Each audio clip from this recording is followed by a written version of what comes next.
4 दिवस. किती सांगायचं, आम्ही सांगते दादांना आणि 2 दिवस राहा. अगं नको जबरदस्ती करूच ग, पोरांची शाळा आहे, जायला पाहिजे.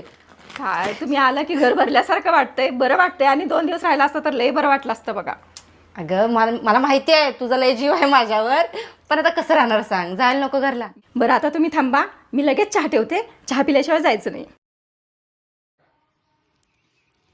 बघितलीस का वहिनीला? तू 8 दिवस झाले येऊन राहिल्यास तरी तुला अजून राहा राहा म्हणाल्या, पण मी काल आलो तर मला एकदा सुद्धा राहा म्हणा गेल्या. मी का टोचतो का वहिनीला? तूच तेवढी लाडाची नणंद आहेस. अगं ती आपल्या घरात नवीन आलेली पोरगी आहे, आपण जसं तिला जीव लावणार तसंच ती आपल्यासोबत वागणार. तू इथे येत्यास आईचं भावाचं कान भरत बसत्यास, मग तिच्या संसारात आग लावल्यावर ती तुझ्या संग चांगलं बोलेल का? आणि कशी का तुला इथे येऊ देईल?